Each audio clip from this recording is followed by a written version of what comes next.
It has been over a month since wait, why did this get half demonetized? Oh yeah, I forgot. I said the name of this item this man picks up off the WNBA court. I won't do it again. What's a suitable alternative? He picked up a Draymond, and it's green. These jokes write themselves. So a month ago, the Kuminga deadlock began. I wonder what they've done since then. Nothing. Things have become so vexing with the Warriors situation that Jimmy Buckets himself reached out to the front office wondering what the hell is going on. Kuminga has clogged up Golden State's toilet, and Jimmy Butler and his hair have had enough. He isn't angry or throwing a fit, but he's confused, which is very understandable, as media day and training camp are only a few days away. This issue has been a long time coming because this Kuminga situation first reared its ugly head season before last. Kuminga would provide some great production in spurts and get benched. He wouldn't know why such a thing would happen. The media and press wondered the same. Kuminga looked like he was giving you a good scoring boost in the first half. What went into the decision not to have him play in the... Yeah, he was playing great. He'd make mistakes and get benched for those, which is expected of a younger player. But when you're getting benched for mistakes and getting benched when you're playing good, you're left in no man's land. Resentment and frustration begins to grow, and next thing you know, you're having an outpouring of emotions to that same press and media that was asking why you were benched. If you're in Kuminga's shoes, you say, oh, so y'all see the same thing too. It's not just me.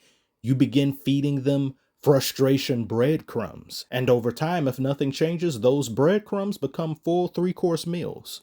The main dish being, I've lost faith in Steve Kerr, because apparently he doesn't have faith in me. Now, these are the Warriors. I wouldn't put it past them to make something of this situation in a big way, even at the trade deadline if necessary, as they did last season. However, waiting this long to make something of yourself as an organization due to one player who you really don't care about, but you don't want to see him be great somewhere else because, oh, that's the worst thing ever. It's counterintuitive to the whole of the team's success. I still stand by what I said in a previous video where I think the Warriors have failed Kuminga. They haven't done right by him in his playing there, but he may also be delusional. Turning down $72 million with a player option on the third year, that sounds a bit Boulder Dash to me, and I've been seeing Warriors fans drag him through the mud as of late.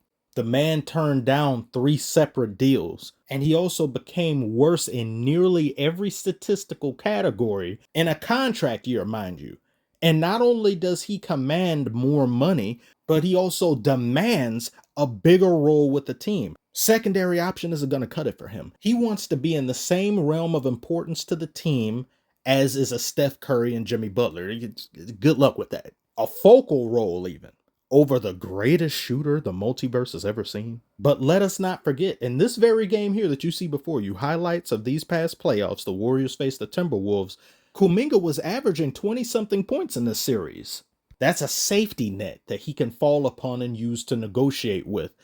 However, your stats across the season are still less than what you've been doing year previous and the one before that. But one could also argue he simply hasn't been given the chance to show more of what he's made of. Not allowed to make mistakes, not being given more minutes game to game, taking out the game when he's on a run, when he's really synergizing. Wow, I'm at an impasse, same as the Warriors are. What do you even do? The Warriors have until October 1st to sign Kuminga to a qualifying offer, but in the signing of that, Kuminga would be potentially giving up $50 million. This isn't a golden situation at all. This is quite bronze. And then there's talk of the Warriors supposedly signing Al Horford, Seth Curry. I mean, yeah, you'd have literal splash bros with that. Gary Payton II. What are these museum exhibits you're trying to get, Warriors? Are you trying to become older than the Clippers? Just how much dust are you trying to collect? Everybody here was born in the month of Unctober, and you've already got a primordial Cretaceous era mule on your team who's become long in the hooves. And on several occasions, I've seen him start the season on the bench. He'll be turning 36 in March next year. Jimmy Butler just turned 36, and Curry will be 37 turning 38 this season. And as we all saw in last season's playoffs, we were robbed of a potentially classic series because Curry got injured. And Jimmy Butler himself was a bit hobbled on certain games.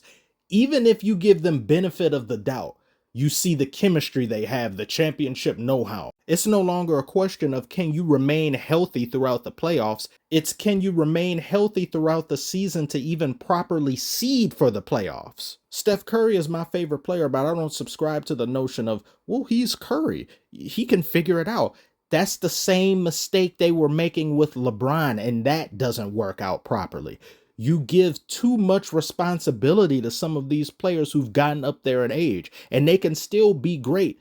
Curry hasn't really fallen off too much from what we see. LeBron himself, he proved me wrong with how he was playing in that second half of the season. But just how long do these organizations think they can get away with placing all their burdens on the backs of these generational players? Yes, but old players that can't do the same things for as long as they used to do them when they were in their prime. It just doesn't make sense to me, especially without a backup plan. At least the Lakers have a backup plan in Luka. Who do the Warriors have? Nobody. You traded away Jordan Poole and got even older.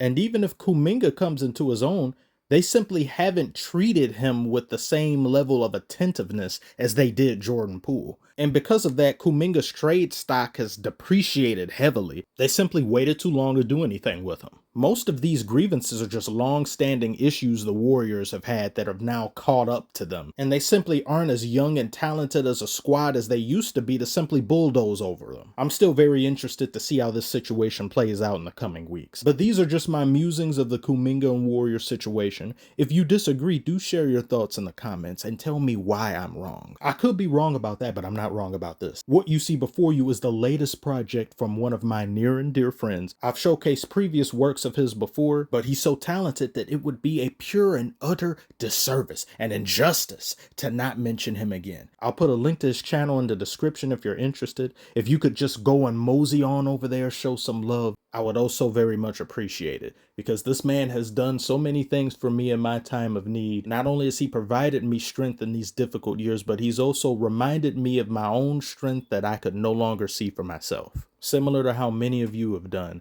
He's a remarkable artist, and I feel this is the least I can do for him as he's helped me in so many ways. So do check him out if you have the chance. I want to thank you all so very much for watching. Like and subscribe if you are new, and I will see you on the next one.